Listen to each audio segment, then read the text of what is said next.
Salut à tous, bienvenue dans cette nouvelle vidéo. On va débriefer les matchs d'hier soir de Ligue des Champions, les informations mercato, J-17 avant le début du mercato d'hiver. Nono est avec nous, salut Nono. Salut Sacha. Alors on va commencer avec les matchs d'hier. Encore une défaite pour Manchester City sur le terrain de la Juventus de Turin. Rien ne va plus à Manchester City. Et même Guardiola qui commence à faire comme tous les autres entraîneurs qui finissaient très mal dans le passé, Nono. Il a vu une très belle équipe de City, il est fier de ses joueurs, il a aimé la performance de ses joueurs. Bon bah voilà, Guardiola lui aussi se doménicalise. Croire que c'est un métier qui rend fou. Hier, je l'ai vu, après une conférence d'après-match, on a bien joué. 7e défaite consécutive, tu perds 2-0. Non, attention, calmons-nous, il n'y a pas 7 défaites d'affilée. C'est le... Sur les 9 derniers matchs, sur les 10 derniers matchs, une seule victoire. Voilà, les statistiques, c'est pas grave, mais enfin, c'est un club qui gagne plus du tout. Tu le vois après match, on a bien joué, souriant. C'est peut-être la nouvelle mode des entraîneurs. Alors, je voudrais revenir sur le match de Haaland face à la Juve. Pendant tout le match, il n'est pas sorti, 92 minutes jouées. 3 passes ratées sur 8, 9 pertes de balles, 0 ballon récupéré, 0 dribble, 0 but. 0 passe clé, 0 duel gagné. C'est dur, hein? Allez-y, mettez 200 millions sur lui. Voilà l'histoire du football d'aujourd'hui. Les joueurs surcotés. Voilà, tout simplement. Alors lui, il est vraiment surcoté. Très gros match hier soir, Nono, entre le Borussia Dortmund et un Guirassy exceptionnel. 6e but en 6 matchs de Ligue des Champions, si je me trompe pas. Et un Barça qu'on retrouve comme vrai Barça, avec un Ferran Torres exceptionnel, une équipe exceptionnelle, qui sera, Nono, parmi les favoris de cette Ligue des Champions. On avait l'impression de revoir le Barça de Guardiola ou d'Enrique à sa grande époque. Ils ont un superbe entraîneur, un Barça qui fait le show, un Barça avec un jeu vraiment du Barça. Très très gros pour moi, l'un des très très gros favoris de cette Ligue des Champions. Oui, donc ça risque là de se jouer entre... Quand on voit ce qui se passe pour l'instant, ça va se jouer sûrement entre Liverpool, le FC Barcelone, le Bayern de Munich et le Real Madrid, Nono.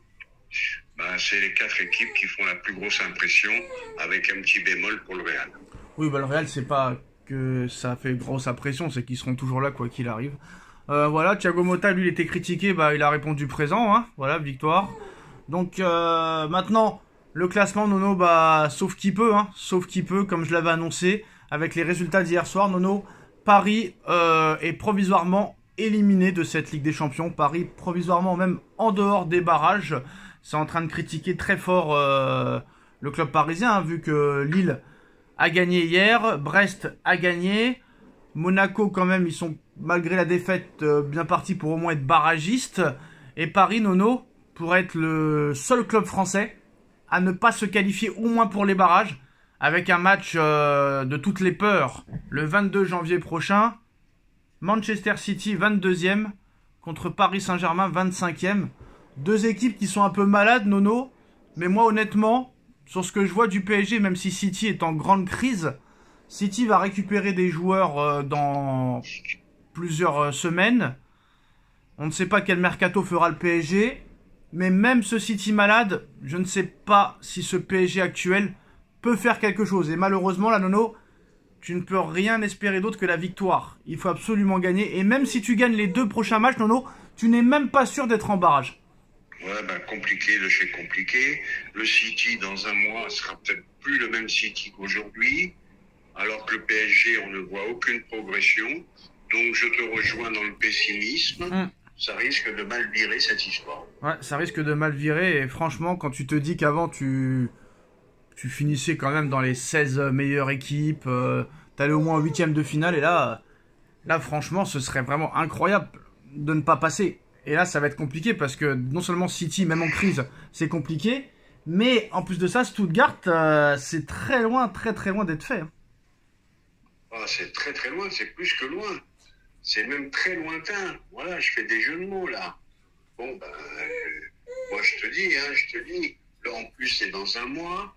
On ne sait pas dans quel état sera City, si ça ira mieux, plus mal. Compliqué, très, très compliqué. Alors Manchester United a fixé le prix de Marcus Rashford à 45 millions d'euros. Le Paris Saint-Germain est intéressé comme le FC Barcelone ou le Bayern de Munich. Bon bah je connais ta position Nono, mais 45 millions quand même c'est un peu cadeau, non? Bah 45 c'est pas cher, hein, je dois reconnaître. Ouais. 45 pour une fois c'est un prix raisonnable, même pour le PSG. Alors pourquoi pas tenter le coup, qu'il se repasse la cerise le mec, pourquoi pas. Un peu comme Greenwood à Marseille? Un petit peu dans ce style-là.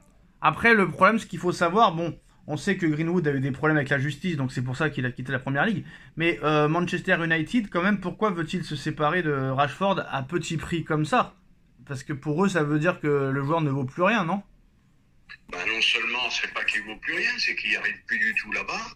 Il doit avoir des problèmes avec les dirigeants, les joueurs, etc., etc. Peut-être que pour lui, le bien, c'est de changer de club. Bon, et comme je te dis, à 45, quand je mets 95 sur Colomboigny, à 45, malgré tout, ben je le coup encore. Ah, c'est sûr que tu prends pas de risque, hein. Les risques, je les prends pas. Rashford, ça a quand même été un très très bon joueur. Il peut revenir, pourquoi pas. Est-ce qu'il est déjà arrivé en vrai? Oui, il a eu des belles périodes. Il a eu de très très belles périodes. Ouais. Bon, qu'est-ce que tu penses aussi, Nono, comment on appelle ça, de la blessure à la cuisse gauche pour Mbappé, 10 jours d'absence, ça veut dire qu'il va revenir dans 3 jours, quoi. Oh, 10 jours d'absence, Kylian, Lotin, 10 jours d'absence, ça veut dire que tu as des chances de le voir dans le prochain match du Real Madrid. Alors, faute de preuves suffisantes, Nono, la justice suédoise a clos l'enquête sur Kylian Mbappé accusé de viol, donc faute de preuves, bah voilà, ça n'ira pas plus loin. Eh ben tant mieux, s'il n'y a pas de preuves, il n'y a aucune raison de condamner quelqu'un. Ça a encore été du buzz. Bon, le mec, excuse-moi, je vais être vulgaire. Il a été se dégourdir les jambes à Stockholm. T'es footballeur, faut faire attention. Hein. La première que tu tombes, il va falloir faire un contrat avant de niquer. Ah, ça c'est sûr et certain. Surtout, Nono, que... je sais plus ce que je voulais dire. Bref, il paraît que quand même l'interview qu'il a donnée à Click, ça a impressionné tout le monde, à part Nasri qui n'a pas aimé... Bon, lui, il aime pas grand-chose, hein, de toute façon, donc c'est pas grave. Mais lui, il a pas aimé l'interview de Mbappé. Bah oui, c'est une interview pour rien, hein, qui nous a rien appris. Il nous en a rien appris. Il nous a parlé de son frère, il nous a parlé de ci, de ça, de son rêve d'enfant du Real, et patati et patata. Bon, rien de nouveau à l'horizon. Hein. Et ben voilà les postos, c'est la fin de cette vidéo. Dites-nous en commentaire ce que vous en pensez. On like, on partage, on commente, on s'abonne. Et à très vite pour une nouvelle vidéo. Merci Nono. Tchuss.